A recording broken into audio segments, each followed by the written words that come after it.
bonjour à tous. Donc, dans la vidéo précédente, on a déjà commencé à corriger ce sujet du concours E3A concernant le faisceau laser. Donc, dans la première partie, très classiquement, le faisceau laser est traité comme une onde plane, une OPPH. Et donc, on a traité toutes ces questions. Et donc, dans la partie 2, on a un modèle plus réaliste du laser en tant que faisceau gaussien. Et donc cette partie-là maintenant est explicitement au programme de la filière PC, PC étoile, pas au programme des autres filières, mais ça peut être donné en concours, étant donné que cette épreuve-là avait été donnée d'ailleurs avant la réforme, avant que le faisceau laser ne soit officiellement au programme des PC. Donc ça peut intéresser vraiment tout le monde. Alors, je t'encourage comme d'habitude à imprimer l'énoncé dont le lien va être donné en bas de la vidéo. Et donc, on attaque directement la partie 2 concernant la structure gaussienne du faisceau laser. J'en profite d'ailleurs pour dire que ces questions-là, je les ai déjà traitées dans une petite vidéo dans la playlist concernant tout ce qui est sur le faisceau laser au programme en PC et en PC étoile. Alors, on nous donne le champ électrique dans son mode gaussien fondamental, même si on ne l'appelle pas comme ça.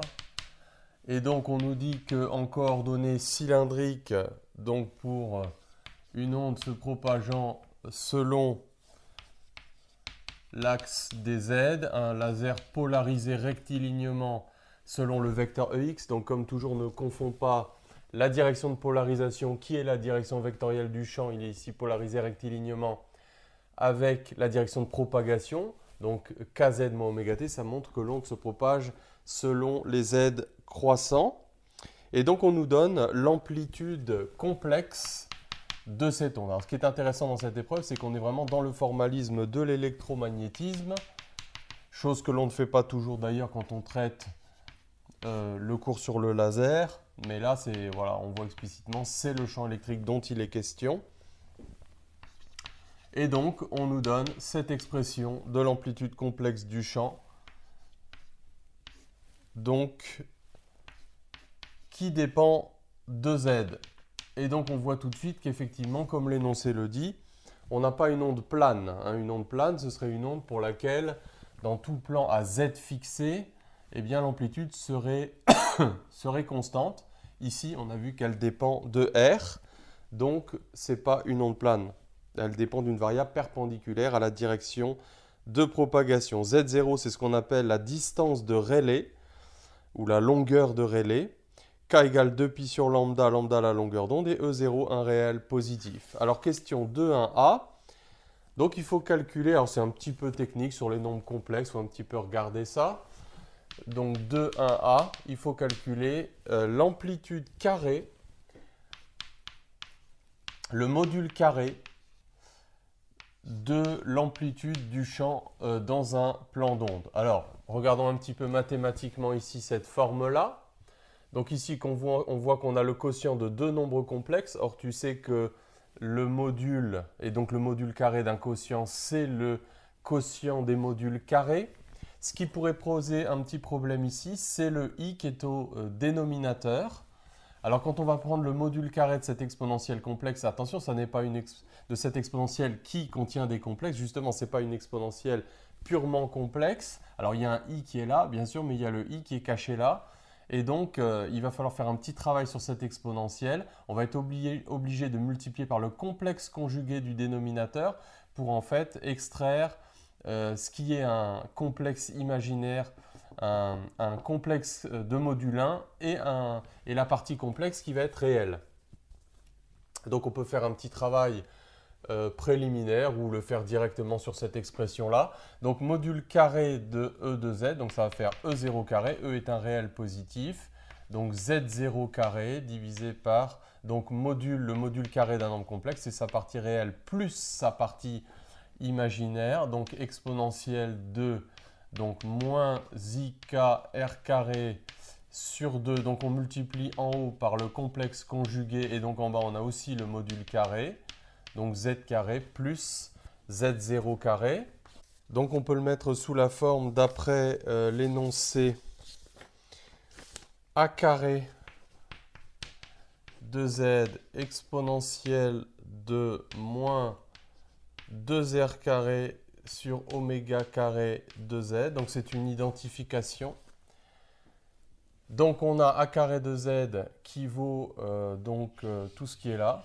Donc on va poser a carré de z est égal à e0 carré divisé par 1 plus z carré sur z0 carré, la longueur z0 de Rayleigh.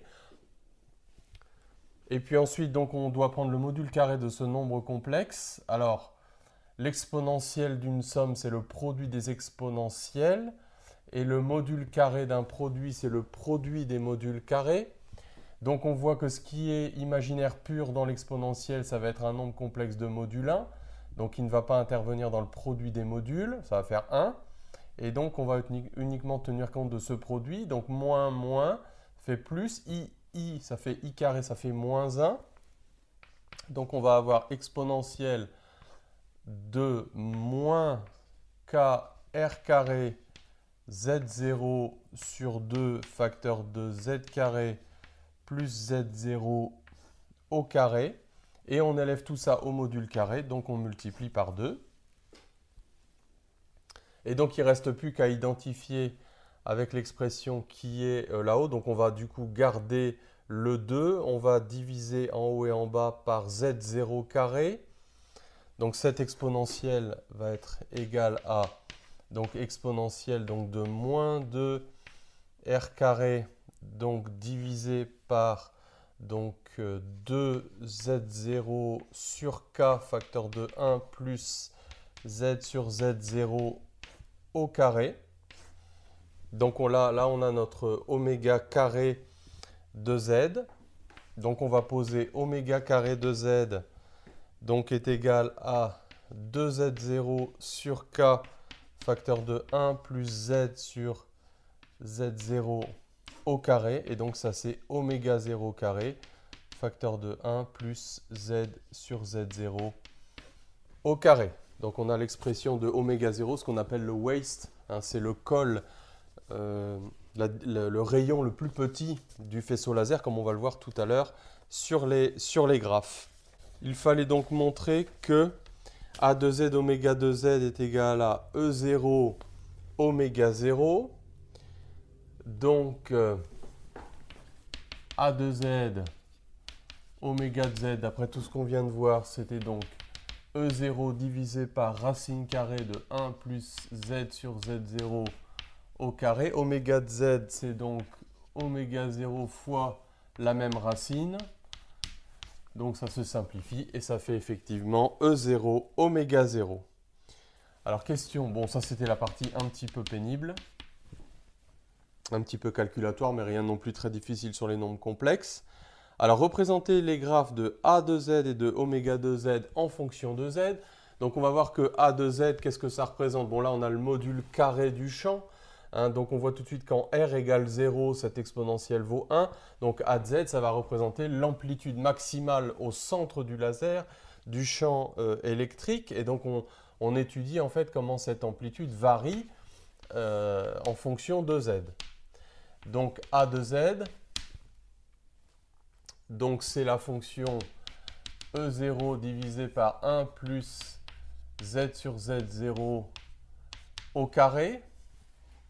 Donc en z égale 0, donc elle vaut E0, la fonction est paire, donc elle a une tangente horizontale à l'origine, et quand z tend vers l'infini, donc elle tend vers 0. Donc on voit que l'amplitude maximale du champ électrique au centre du faisceau laser décroît quand on s'éloigne de z égale 0. On va voir, c'est là que le faisceau est le plus étroit, c'est le col du faisceau laser, le waist du faisceau laser. Alors justement, oméga de z, donc oméga de z tout à l'heure, on va voir que ça représente plus ou moins la largeur, le rayon significatif du faisceau laser.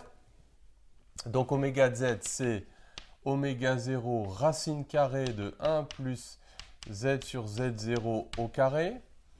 Donc là, il y a deux zones. Si z est très petit devant la longueur de Rayleigh, oméga est très peu différent de oméga 0. Donc ici, on a aussi une fonction paire, donc une tangente horizontale. Donc ici, on a oméga 0. Et puis, quand, au contraire, ça on va nous le demander tout à l'heure, donc ça c'est le modèle cylindre et le modèle cône. On peut déjà anticiper un petit peu. Oméga de z est très peu différent de oméga 0, z sur z0. Et donc, ça fait une droite de pente oméga 0 sur z0. Donc ça fait en fait, ce sont les équations, c'est une hyperbole en fait. C'est un arc d'hyperbole, cette fonction-là. Et donc, elle a une allure comme ça, oméga de z. Et donc, ici, c'est le rayon le plus petit du laser, comme on va le voir dans la suite. Alors, question 2.1c, représenter les graphes du module du champ électrique en fonction de R lorsque z égale 0, puis pour une valeur fixée z positive. Donc là, maintenant, on se place à z fixé et on regarde l'amplitude du champ électrique dans un plan à z fixé. Donc, perpendiculairement ici à la direction de propagation. Donc, E bar en fonction de R à Z fixé. Donc, si on se place en Z égale 0, on a vu que l'amplitude maximale du champ, c'était E0. Et donc, ça veut dire que le champ, en Z égale 0, il vaut E0 fois cette gaussienne et oméga de Z. Donc, on peut dire qu'en Z égale 0, donc le champ le module vaut E0 exponentielle moins, alors R carré sur oméga 0 carré. Et donc, on a une gaussienne, voilà, qui varie comme ça. Alors, je la représente bien sûr pour les R positifs. Des fois, on peut la représenter symboliquement de l'autre côté pour montrer que le faisceau laser est à symétrie de révolution autour de l'axe Z. Et puis, donc ça c'est pour Z égale 0. Et donc si on prend maintenant un Z strictement positif, on a vu que l'amplitude du champ électrique va décroître au centre ici. Donc là on aura A de Z et on aura cette même gaussienne d'ailleurs qui va s'élargir. C'est la conservation de l'énergie en fait dans le faisceau laser. Et donc on aura une gaussienne mais donc qui va passer au-dessus de l'autre. Mais la valeur au centre va être plus petite. Donc le faisceau va être plus large. En Z égale 0, il va être plus large, mais sa valeur maximale au centre, le champ électrique va être plus petit. Donc la signification physique de oméga de Z, eh bien, ça représente la longueur caractéristique. On voit que quand on fait dans cette fonction-là, dans cette exponentielle ici, moins 2R carré sur oméga de Z, si on fait R égale oméga de Z, ça signifie qu'on a multiplié le module carré par exponentielle de moins 2. Donc on a divisé l'amplitude par 1 par E. Donc voilà, ça représente qualitativement la largeur du faisceau laser. Donc la distance caractéristique, c'est à peu près son rayon.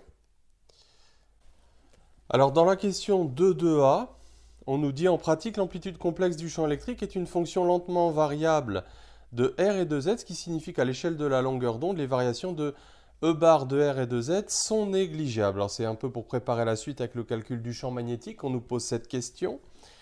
Donc justifier que cela signifie que D de E sur DR en module est très petit devant E fois K. Alors on sait que K évidemment c'est 2pi sur lambda.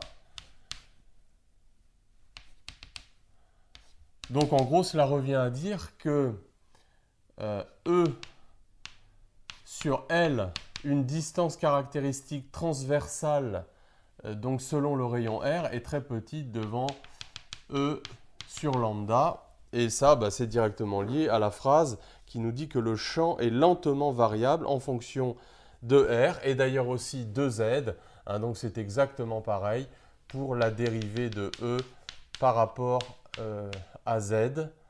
Donc elle est très petite devant E sur lambda, puisque le champ est très lentement variable en fonction de Z.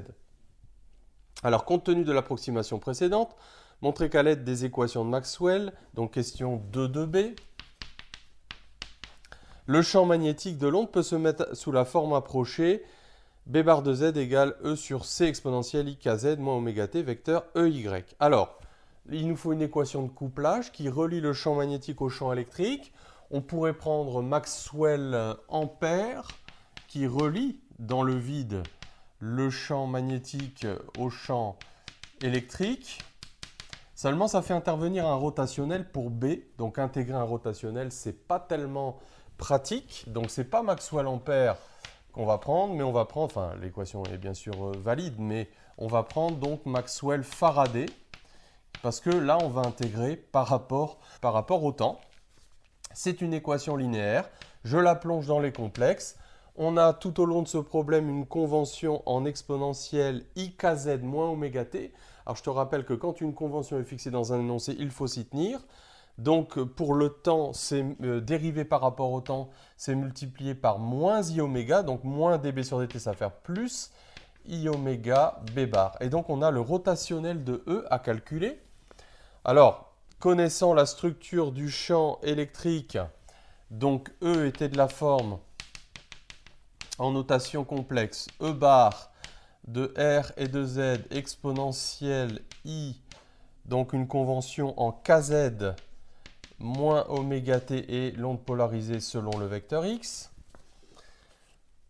Alors, ce n'est pas une onde plane, c'est toute la difficulté. Donc attention, tu ne peux pas utiliser B égale K vectoriel E sur oméga. Ça ne fonctionne pas, étant donné, ça c'est le gros piège, étant donné que le champ E n'est pas une onde plane. Néanmoins, donc à la fin de l'énoncé, tu as un formulaire qui te dit que quand on fait le rotationnel d'une fonction scalaire par un vecteur, c'est f rotationnel de A plus gradient de f vectoriel A.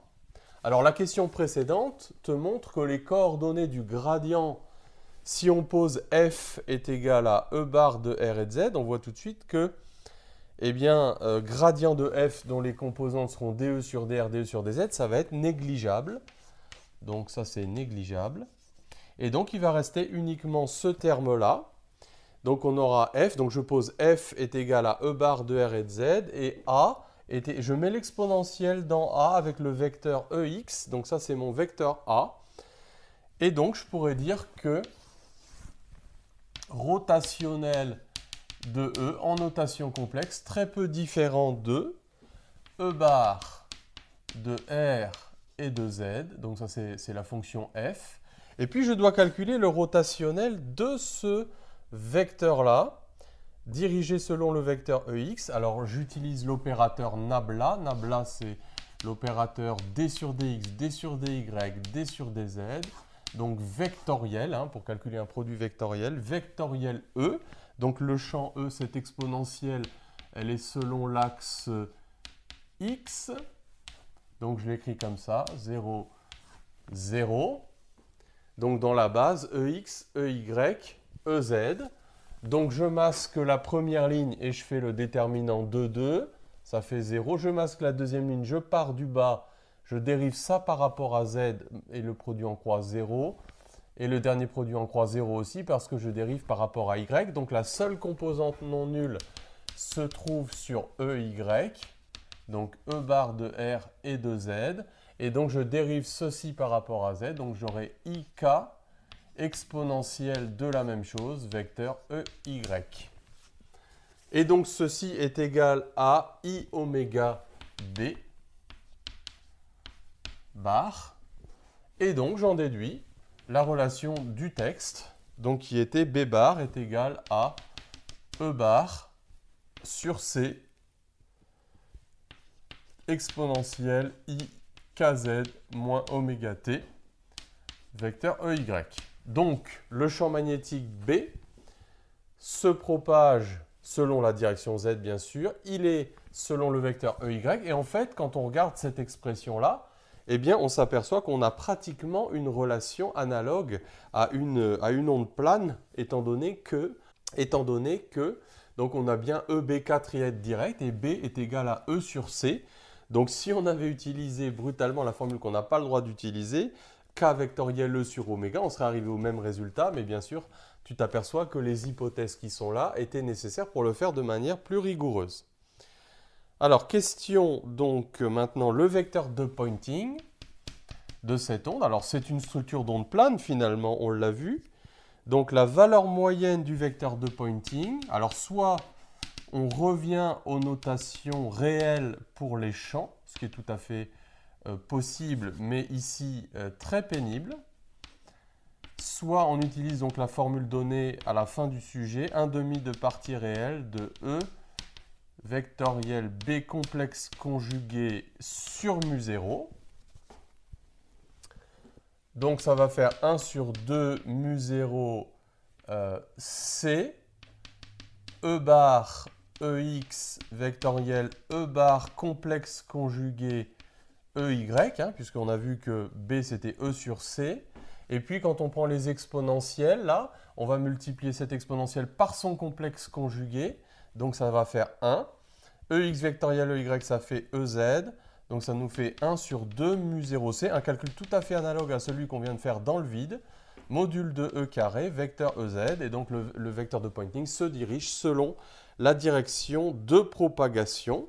Donc là, on l'a mis sous forme de vecteur, valeur moyenne d'un vecteur, donc il y a bien un vecteur avec sa direction. Et puis ensuite, donc, ce qu'on appelle J de R et de Z, donc c'est dans le texte la norme de la valeur moyenne, donc c'est la puissance par unité de surface du champ du vecteur de pointing, donc associé à la propagation de l'énergie. Donc il suffit en fait d'enlever le vecteur EZ. Donc on aura module de E carré sur 2 mu0c, et le module de E carré, bien sûr, d'après la question 2.1a, c'était A bar A carré de Z exponentielle, la gaussienne. Hein. Alors, étudions la répartition de J de RZ dans le plan perpendiculaire à OZ et situé à la cote Z. Notons J max, la valeur de J dans ce plan. Le rayon R de Z du faisceau laser à la cote Z est défini comme la valeur de R telle que J max de Z, J égale J max divisé par E carré. Déterminer l'expression de ce rayon en fonction de oméga de Z. Donc on peut tracer cette fonction-là grâce à A carré de Z exponentielle. Donc en fait c'est encore une gaussienne. Mais cette fois-ci c'est le module carré. Hein, ce n'est pas le module du champ, c'est le module carré. Donc en fonction à R fixé, à Z fixé en fonction de R. Donc ici on a A carré de Z au maximum. Hein, et puis donc on a cette gaussienne. Et donc, on voit que, alors, le maximum de cette gaussienne, donc c'est A carré de Z en R égale 0, donc au centre. Hein. Et donc, l'énoncé nous dit qu'on caractérise le rayon du laser tel que ça se soit divisé par 1 sur E, donc A carré sur E carré. Donc, ce qui signifie que notre exponentielle, donc on aura exponentielle de moins ce rayon au carré, on fait comme si on ne le savait pas, bien sûr, on va trouver que c'est W. Alors c'est exponentielle moins 2R carré sur oméga carré Z égale exponentielle de moins 2. Et donc on en déduit que R de Z égale W de Z. Donc c'est ce qu'on a dit tout à l'heure, W de Z représente à peu près la largeur du faisceau laser. Et donc il est le plus petit en Z égale 0. Donc c'est ce qu'on appelle le waist en anglais, c'est le col du laser. Alors, quelques dernières questions sur le modèle cylindre-cône du laser et une petite application numérique sur la longueur de Rayleigh et la divergence angulaire, puisque les asymptotes là, vont déterminer la divergence angulaire du faisceau laser. Donc, question 2.3c, montrer que quand Z est très grand de 0, Z0, donc la longueur de Rayleigh, le faisceau a la forme d'un cône de sommet haut et de demi-angle au sommet bêta. Donc, j'ai recopié la fonction W de Z en fonction de Z. On a vu que ça représentait donc la largeur du faisceau laser. Donc en gros, ça veut dire que voilà, dans un plan comme ça, perpendiculaire à Z, le champ électrique est maximum au centre et il décroît.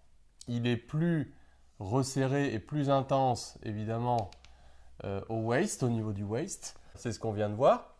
Et puis on a représenté le symétrique hein, pour bien montrer que tout ça est à symétrie de révolution autour de l'axe Z. Alors, quand Z est très grand devant Z0, recopions donc l'expression de la forme mathématique de W de Z. Donc, W0 facteur de 1 plus Z sur Z0, cette longueur de Rayleigh au carré. Donc, quand Z est très grand devant Z0, W de Z est très peu différent donc de W0, Z sur Z0, ce qui fait une droite passant par l'origine et de pente Donc oméga 0 sur Z0, donc l'angle bêta qui est ici en radian, hein, tangente bêta, ça va faire la pente, donc un delta Y sur un delta X, donc on aura bêta très peu différent de oméga 0 sur Z0.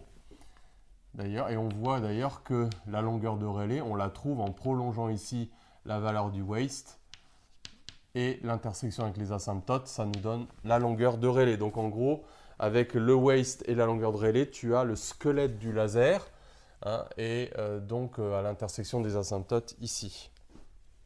Alors, et puis donc on avait aussi une relation de tout à l'heure entre la longueur de Rayleigh et le waist. Alors, nous avions donc Z0 est égal à K oméga 0 carré. Donc on a oméga 0 qui vaut racine carrée de lambda Z0 sur pi, que l'on peut recopier ici. Donc ça fait racine de lambda Z0 sur pi, donc fois Z0 carré. Et donc on peut en déduire la valeur de Z0, la longueur de Rayleigh, donc 0,8 mètres, et la valeur de bêta en radians, qui vaut 6 puissance moins 3 radians. Donc voilà pour cette étude de la géométrie du laser. C'est un petit peu technique, c'est pas forcément très rigolo, mais bon, ça permet de mieux comprendre le comportement réel d'un laser. C'est pas vraiment une onde plane, c'est un peu plus compliqué que ça. Et la dernière partie, donc certainement la plus intéressante, c'est donc les interactions, l'absorption du laser dans le métal, donc avec la propagation des ondes électromagnétiques dans un milieu d'indice particulier. Donc on fait la suite dans la prochaine vidéo.